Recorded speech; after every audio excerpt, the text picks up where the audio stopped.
Ayan po tayo. Ito po yung niluto ko pong lumpia Shanghai.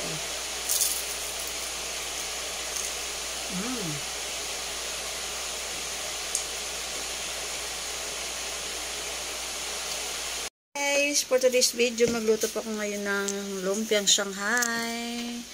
Ayan guys, ito po yung ginamit ko po pang blender po guys. Madali lang po siya madurog po ang bawang sa sibuyas. Sinod ko na po yung carrot at patatas guys.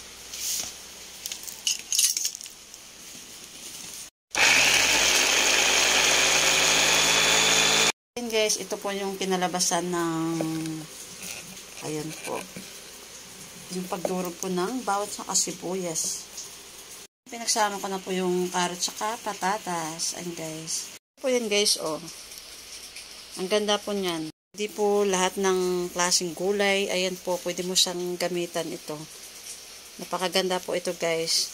Patagal ko na itong binili. Tinago-tago ko lang po siya.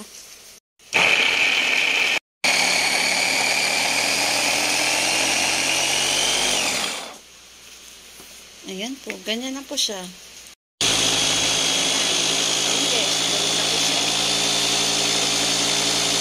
Ayan, napakasimpleng gawain lang po guys. Yan po. At saka isang minuto lang po guys, makagawa ka na po niyan. Diba? Durog na durog po guys. Hindi po mahirap i-balutin. Yan, pinisama ko na po lahat guys. Sunod ko na po yung giniling. Ito na po yung giniling. Diba po? Ang ganda po siya guys. Guys, fresh pa po yung malunggay. Yan, ilalagay ko po ito sa Shanghai.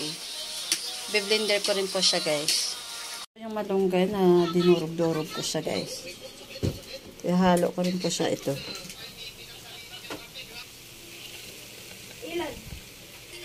Yan. Halo-halo ko na po siya. Tapos, ibabalot ko na siya ng wrapper.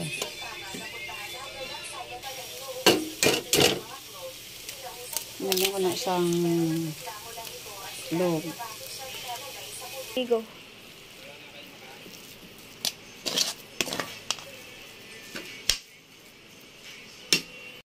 Yan guys, magbabalot na po ako ngayon ng lumpia.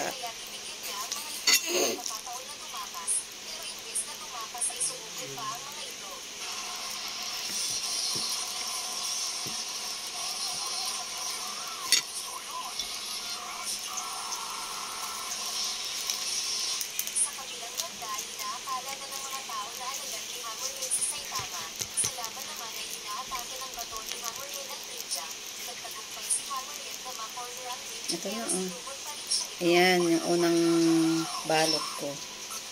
Kain ko tayo. Ito po yung niluto pong lumpiang Shanghai. Kain.